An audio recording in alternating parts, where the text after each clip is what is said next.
empty. Hindi man makuha-kuha, masak ng kanyang anak, ano po. Kailangan po, Brother Tony Falcon yan, paunti-unti lang for the first few weeks po, mga kababayan, kailangan po talaga maging normalized, maging maganda po yung signal ng pagpapasuso natin. Kung hindi, talagang gagawin mo ito, Brother Tony, i-hit mo yung battle, bibili ka ngayon sa Mercury, sa mga drugstore ng artificial, yung mga hayop na nasa lata na. No? Ganun. Eh, sinasabi po nga ng ating Department of Health, mas maganda po yung top quality natural nutrition na tinatawag na nanggagaling sa mga nanay.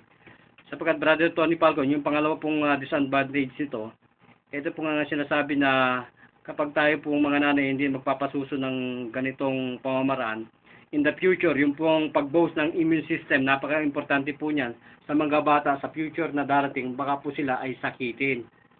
At sapagkat ang napaka-number one pong napaka-nutritious, mga kababayan, yan pong gatas yung gatas ng ina. Opo. Nakalagay naman sa bawat bili mo ng mga manufactured na milk, Brother John, kaya sa lata man, o sa Tetra Pak, o sa nakapak, naka-plastic, nakalagay doon, breast milk is still best for babies after 6 months. After 6 months, kung hindi ako nagkakamali, ang laging naka-label doon. Hindi naman winawala doon Talagang automatic yan pagka bumili ka ng gatas. Pero may binabanggit ka na magli-lead into breast problem. Breast problem? Ito po yung black milk blood na tinatawag, mastitis na tinatawag, saka breast abscess na tinatawag, na kung saan kailangan po kagad tayo, pag nagkaroon po tayo mga kababayan, mga nanay, kailangan po gamitan na natin ang tinatawag na hot or cold compress. Iko-compress. Ang ating breast area. Applying hot or cold compression po ang tinatawag. Water po yun, hindi po yun talagang apoy. Yun talagang yelong napakalamig. Kaya po yan, nakaka-relieve po yan mga kababayan ng pagkakaroon po ng tinatawag na abscess. Kailangan hindi man manigas sila doon. Kailangan talaga maging empty yun. Kasi nagbibuild up diyan ng lump na tinatawag na kung saan yung milk na hindi man naipadududo o naipagagata sa ating mga baby ay natutuyo doon na Brother Tony Falcon. Kaya leading to this kinds of breast abscess na tinatawag. Ano bang yung bagong panganak, kailangan bang yung kanyang yung gatas sobra minsan, di ba? Tumutulo yan kahit ano pang gawin. Kailangan ba ilabas na yun? O kailangan talagang maging empty. Kung hindi, Brother Tony, so magkakaroon tayo dito ng problema sa abscess na tinatawag o mastitis na tinatawag. No? Leading to breast cancer. Kahit yung iba kasi, iniiwasan yung magpadulo, no? Nakita mo, tumutulo yun. Kaya, anong tawag doon? Ano bang tawag doon? Sinasanction. Oo. Parang ganun ang ginagawa. Yun po. At sa ating pong mga kalalaking, kung kayo po ay yung asawa ng nanay na to, kailangan tulungan natin ang ating anak na dumudugo rin. Brother Tony, kung talagang nasa bukid ka. Isa sa mga Anong may tutulong ng tatay? I-sanction niya ng siyang magasasang. Okay. Para po, yung pong tinatawag na mga breast problem ng mga kababayan, ma-lesser po yung danger nila na magkaroon ng ganitong problema. Hindi lang sa breastfeeding, kundi in the future breast cancer na Brother Tony Falcon. Sapagkat nagkakaroon po ng tinatawag natin ng mga engorgement or yung tinatawag natin na congested blood vessels sa breast, leading to cancerous stages. Alright, babalikan kita, Brother Jules Andrea.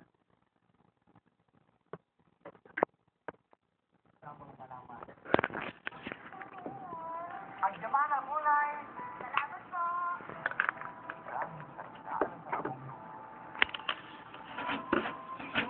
Ang naaalagaran ng prinsipyo. Kaya naman magpasin. Fred. Hindi, walang sumagot. Wala na, binabalik. Ito na. May message ka.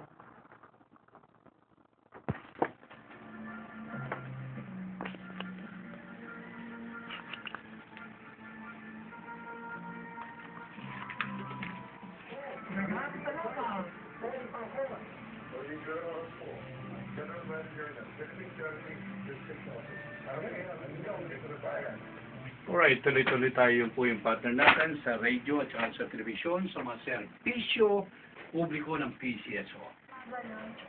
Joseph Blackburn. Madaming bigyan salamat. Salamat po.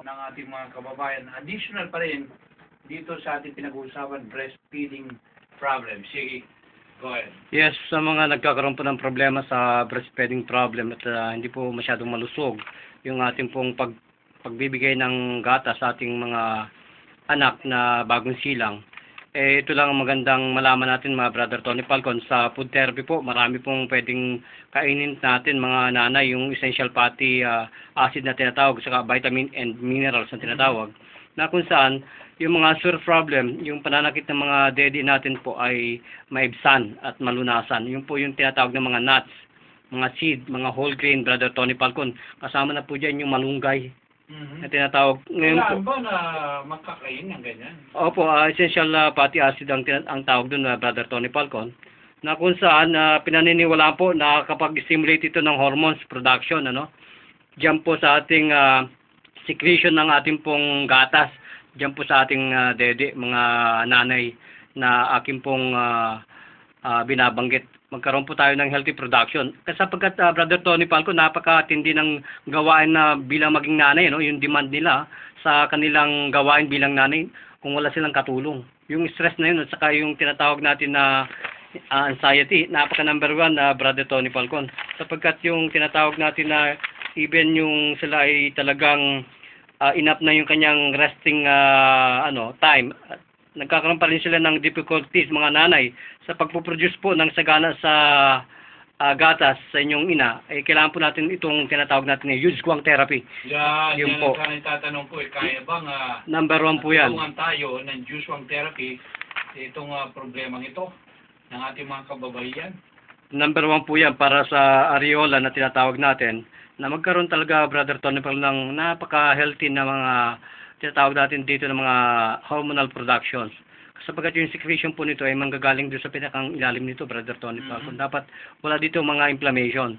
Kaya mga kababayan, tawagan po ninyo ang numero ng Lingkod Bayan ni Brother Tony Falcon, 544-6641, at cellphone number 0916-436-8875. Back to you, Brother Tony Falcon. Alright, siyempre, maraming salamat, Brother June. Okay, sa uling sandali ng ating programa. Narito muna.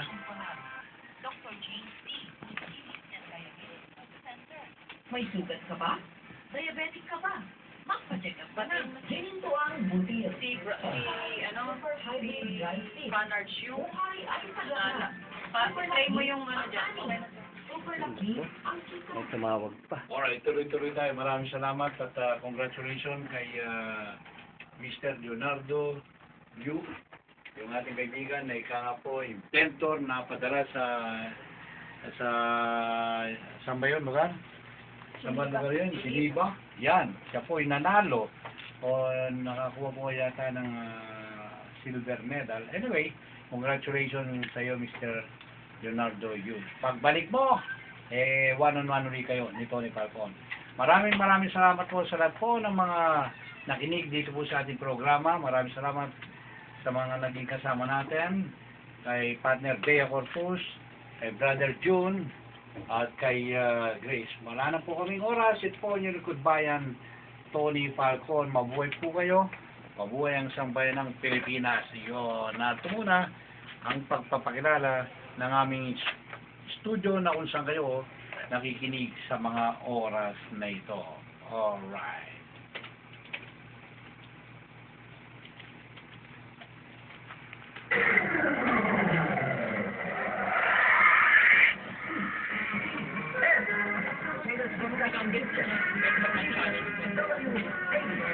Just remember to play the radio.